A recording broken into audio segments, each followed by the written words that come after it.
Hello, star friends. This is Terry with your Virgo full moon at 27 degrees of Virgo, trine to Pluto at 28 degrees Capricorn. And this, again, is going to be an intense full moon with this trine. And I wanted to say thank you so much for all of you who watched my Kazemi video about the Jupiter-Sun conjunction.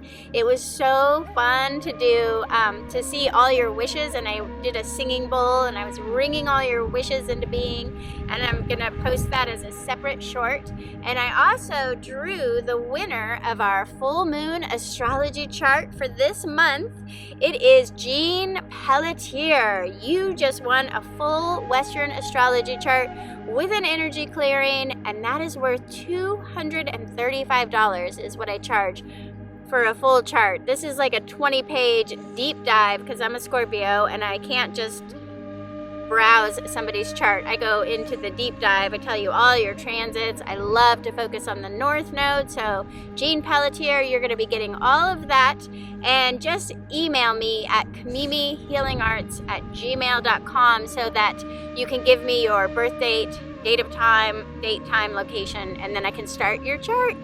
So anyways, going on to this powerful Virgo moon trine Pluto. Whew. It makes me think of something, and I actually just did another reading for a 9-star key, which I decided I'm going to pull my 9-star key astrology out of my Western charts and do separate 9-star key and I Ching readings from the Western, because it was a little bit confusing, and I have some people who are really diehard 9-star key astrology fans, and they just wanted the 9-star key and not necessarily to learn all the Western. And then anyway, so I just did a separate video. But if you are interested in the 9-star key, March is a 1 water star month in a 5 soil star year. And what does all that mean? You can learn all about that on my other video. I'll put the link down below. But so this time, this new moon and full moon readings are going to be just Western astrology from now on, just to make it a little more clear and less confusing for people who are just learning astrology. I think this will simplify it a bit. But I was just saying in my 9-star key reading that if a butterfly flapping its wings can set off a string of escalating events that can create a hurricane, according to the chaos theory, then surely we are all experiencing the effects of everything that's going on in Ukraine, and all the bombing and the shelling and the war and the hatred. And just, it's so tragic. And even if you don't watch the news, and even if you're not paying attention to everything that's going on, we are picking up in our collective consciousness the fear and the anxiety and the worry from all of that. And now we have Pluto trining this moon, and of course Pluto has been coming in so strong, Pluto and Capricorn, ever since Pluto and Saturn had that great conjunction. We've really been under so much Pluto influence in the past 2 years, bringing up so much fear. And Pluto is the ruler of Scorpio, is also the ruler of the underworld.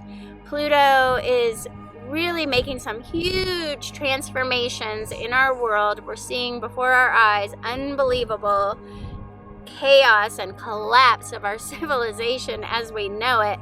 And that's all Pluto. And of course we have that Taurus rebirth and North Node and Scorpio dragon's tail destruction, death, transformation going on all year. And we're just about to enter the April eclipse season. I'm going to be talking all about these huge eclipses to come starting in April, and it's all taking place on that axis of the Taurus-Scorpio axis, and Scorpio ruled by Pluto. Anyways, we've just got a lot of fear that is coming up this Virgo full moon, and I think the Sabian symbol is so interesting.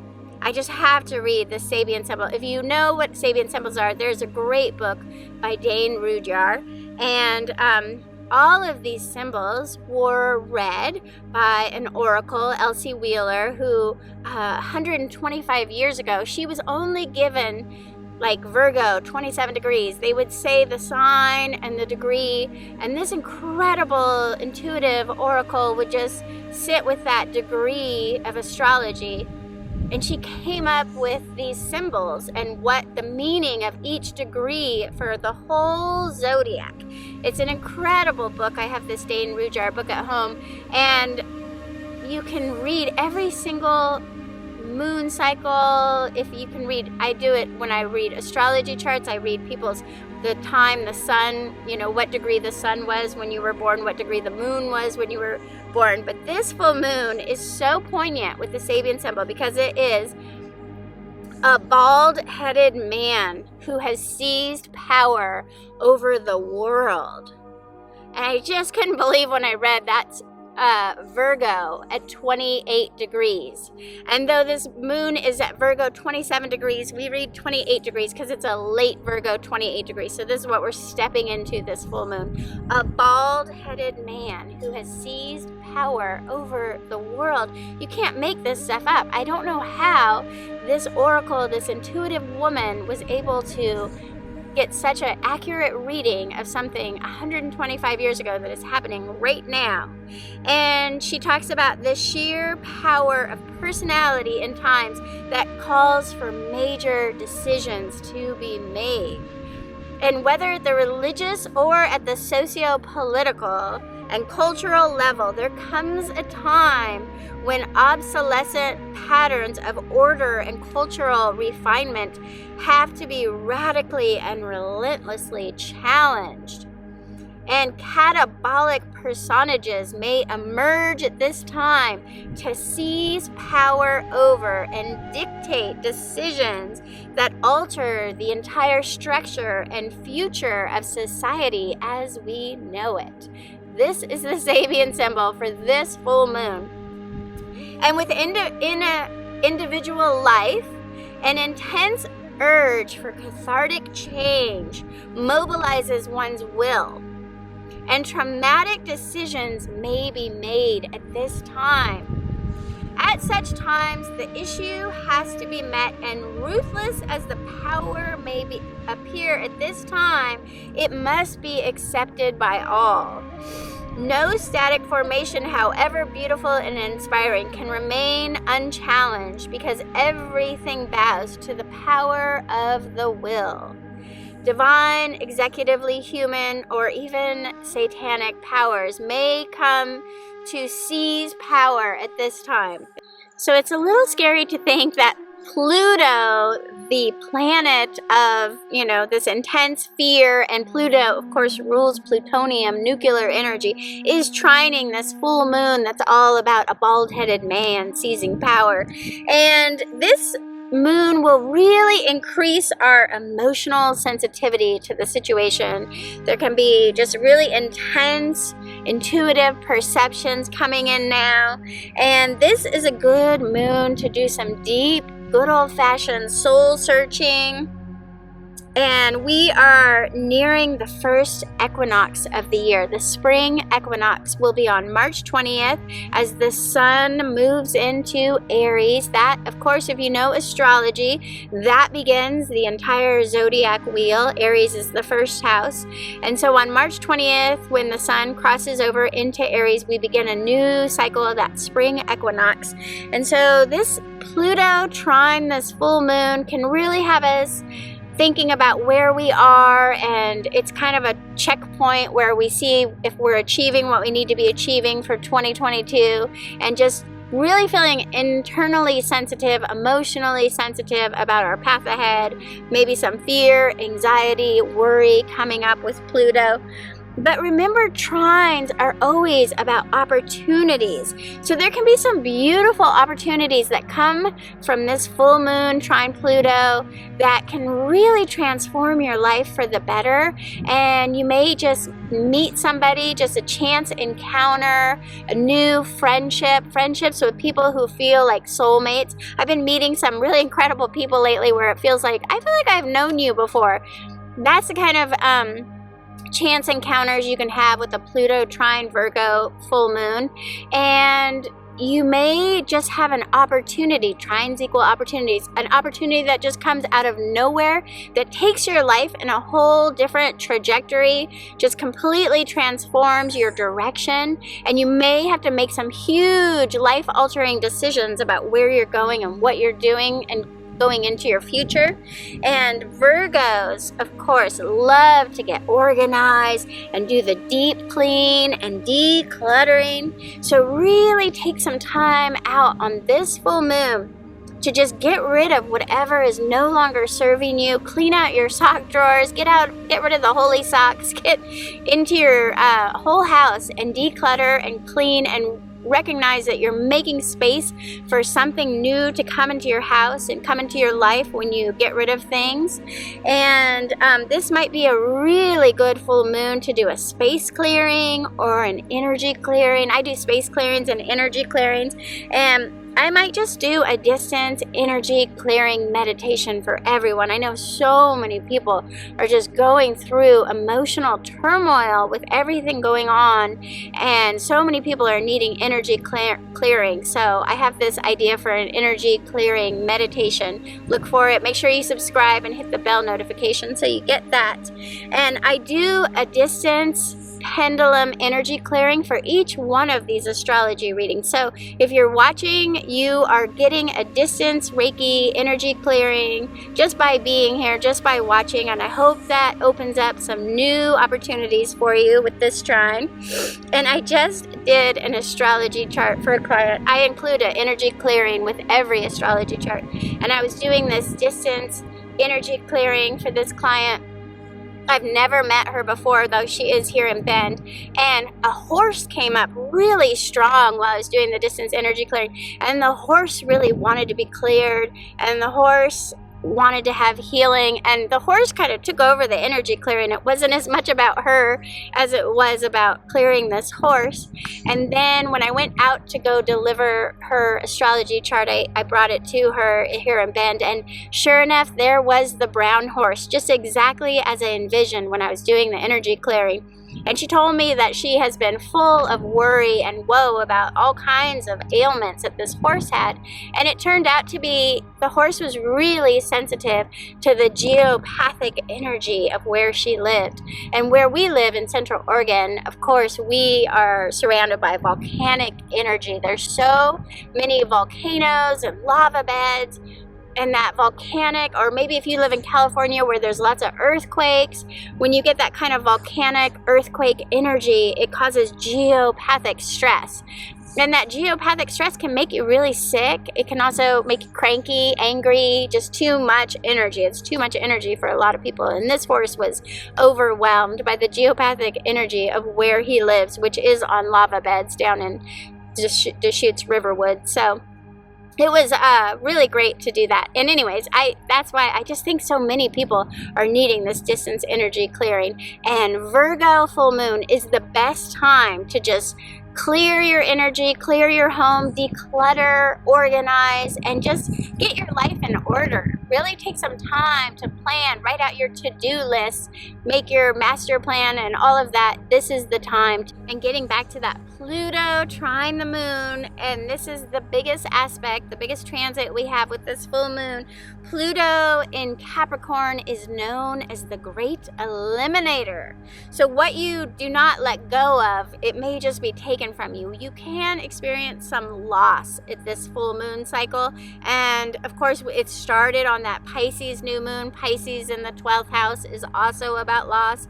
And we're on that Pisces Virgo axis. Virgo in the 6th house is about your health and your routine and your job. I know lots of people who are having huge upheaval with work where they thought they could just always do their work remotely, and now a lot of businesses are saying come back into the office or you're fired. And so people are losing jobs because they don't want to go back into the office. And so there may just be some kind of loss at this full moon, and just know whatever you're losing is just making way for something greater to come to you now.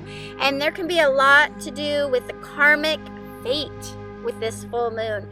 So big changes will come that really feel out of your control. You have no control. It's this karmic fate. It's just, nope, you're going over here. You were going this way, now you're going that way, and it's out of your control. And just really take a deep breath and go with the flow and know this is all part of that chaos, destruction, death, which will lead to a rebirth, and something new is coming this spring. And we will have a rebirth, and something better is coming to you for whatever you lose. And this Pluto trine moon may have you feeling that something's more powerful, and you're likely to be transformed by your own intense reactions now. And this can be a real breakdown to breakthrough moment. People can maybe even feel like they're having a nervous breakdown or having mental health crisis at this time, some mental health challenges, but just keep telling yourself that this too shall pass. And it will all get better, I promise. It's going to be really intense. If you have a Scorpio friend, Scorpios are ruled by Pluto. We get this, we understand the Pluto transformation. Look to your Pluto friends, and I think they were saying on the morning show, check in on even your strong friends. A lot of people are going to be feeling really intense with this full moon. And this Pluto trine, the moon, can really bring you an opportunity to serve at a greater level. It seems almost out of your control, like destiny will just pull you over here to serve, as if you join the soul army. It's like your soul is on a mission, and you will be just on a mission that is greater than yourself. As one person I just was talking to was saying, she was called to become a love warrior, and she's really fighting to help people in Ukraine right now. And I just love that image. And it's like there will be this magnetic force that just pulls you over here, and you're meant to go here and meet these people and have that chance encounter and serve your community or serve the world at large in some great way. But there will be this push-pull energy that comes with this full moon. Should I stay or should I go? Should I take this opportunity? Whatever opportunity shows up for you on this full moon, yes. The answer is yes. You should take any opportunity that comes with this full moon, because it will transform your life. So whether it's taking that workshop or going on the trip or going with your friend, just if something shows up, if somebody asks for you to do something, this is a green light. Yes, do it, because it is for your soul's karmic destiny. And this is a good time to put yourself out into the world and be seen. If you are a healer in Bend, I work for the Bend Health Guide. We're having a meetup, because this is a really good time to just get yourself out there, meet the friends, meet the connections, look for the opportunities. And this moon cycle going right into April is just a powerful time to promote yourself. When we go into April in the 9-star key, we're going to go into this 9-star, which is all about being seen. And I just love that, because right now we're doing these branding features where people are being seen. And the spring equinox, as I was saying, will then come right after this full moon on March 20th, as the sun moves into 0 degrees of Aries. This is our true astrological New Year's, as the zodiac wheel turns to the beginning of the story. And this is a time that will be a renewal of hope and faith and optimism for something new to show up. So this aligns so well with this new opportunity that's coming from this trine that starts a whole new journey right as we move into the spring equinox New Year's. And then we will have Venus and Mars squaring Uranus on March 22nd. And Venus and Mars have now moved into Aquarius. They've left Capricorn for Aquarius. And this is a much softer energy for Venus and Mars, that power couple. And they are starting to separate. They're not so tied together, conjoined. And Mars, who was exalted in Capricorn, meaning Mars was the most powerful warrior. And this Venus and Mars conjunction that we have, it is a predecessor for war, and we saw war. But now Mars is a little bit softer, moving into Aquarius. And that can be good news, that maybe the war will soften a bit. And Mars has kind of lost his temper in Aquarius, because Aquarius is more about bringing people together for the collective good. And Aquarius and Mars and Aquarius will be bringing people together to solve these problems. So I'm really hopeful with Mars and Venus, both in Aquarius, that the community can come together and solve this problem. And this should bode well for the crisis situation in Ukraine. And we are seeing more collaborations for solutions right now with NATO, and that so aligns with that Mars and Aquarius. And this is a time where we can all come together to make some kind of difference in our world for the better. And Venus is better in Aquarius too. Venus is sweeter in Aquarius, and she's making friends and raising that love vibration through the community and raising the collective love vibes. So I really think this energy shift, as both Venus and Mars move into Aquarius out of that angry Capricorn, but now they are squaring Uranus in Taurus, and Uranus, of course, always brings up those unexpected events related to the Earth, because Taurus, and that Taurus ties into that North Node, big changes, Earth changes. We could see earthquakes, we could see volcanoes, we could see hurricanes and landslides, and we can just expect a lot of earth disruptions this month in multiple areas of our lives. And of course, because we have Taurus, Uranus and Taurus squaring Venus and Mars in Aquarius, this square will be, I hate to say it, affecting the fixed signs.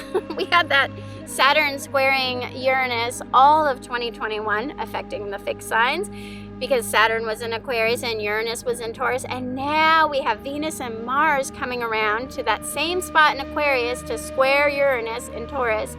And this will affect Taurus, Leo, Scorpio, and Aquarius the most. Especially Taurus and Aquarius will be deeply affected by this. And remember that squares are that diamond making pressure. So we can really feel like we're under pressure again with this square. And sometimes when I read about squares, I think maybe I should not study astrology, because it really is a downer. And I'm like, oh God, as a Scorpio, please, no more squares. We had so many squares last year, and it's struggle and it's pressure. But then you get a trine. We also have, if you're a Scorpio, we just had Jupiter trining the sun in Scorpio, and so those of us in Scorpio have had this great Jupiter trine, giving us lots of opportunities for abundance and money and just all kinds of lucky stars shining on us. So you get a good aspect and you're happy, you get a bad aspect and you're sad. But we will get through this. It's going to be on March 23rd, Venus and Mars squaring Uranus. And even if you aren't a fixed sign, you have Taurus and Aquarius somewhere in your chart, right? So that wherever your Taurus is, wherever your Aquarius, whatever house your Taurus and Aquarius are, you will be feeling the squeeze, and you may be feeling a collapse of something. I know for me, for instance, I have Taurus in my 10th house of career, and my Aquarius is in my North Node, related to my work and health and routines in the 6th house. So I have way too many jobs right now. I love starting businesses, and now I have massage, astrology, the Bend Health Guide, and I got my real estate license. And what am I thinking, having 4 different things to do? And I am feeling the squeeze there. So that's kind of an example of what that diamond making pressure can be. It's like we're under stress, we're under pressure, but we will become diamonds. We will become the greatest jewels after this square has done and we've gone through it. But there can just be a bit of a collapse in whatever house your Taurus and your Aquarius are. If you know what house your Taurus and Aquarius are, I'd love to hear about it. If you are a fixed sign and you've been feeling the squeeze for 2021 and right now, put a comment down below. I'd love to hear about it, because we are in a reset, re-emerging time, all of us, and we are reinventing our way of being in this new world. And that is part of all these squares. It's the pressure of transforming ourselves as we re-emerge and we reset in this new world that we're coming into. And globally, there is a collapse with this square as well, as the financial bubble of our entire world may finally be about to burst. And what is that going to look like? It's totally frightening. And the epicenter of that implosion coming from this square will probably be Europe, because it's hitting their 4th house of like where they reside, their 4th house of home and family. And it's most affected, they're most affected by that Taurus Scorpio eclipse cycle, which I could do a whole nother video about that. But it really heats up this April for Europe's financial system. But at the same time, the US is still feeling that Pluto return. As I spoke about on February 22nd, Pluto had its return in the 2nd house of wealth and possession. So our financial system is in a state of upheaval as well, ruled by Pluto. And there's just a lot of intense transformational energy leading up to this rebirth. I really do believe we're going to have a positive rebirth, but right now we're in that collapse and destruction of everything that we know. So it is a little bit scary. And then on March 23rd, we have a beautiful Mercury conjunct Neptune, and that's going to have you not even caring about what's going on in the world, because it gives us that beautiful Alice in Wonderland energy and creativity. And our communications will be very communicative. If you are a poet, this is a time to write poetry, or a musician or an artist, or just get out your, pens and do some coloring. Just get creative. And this is a good time for art therapy of any kind.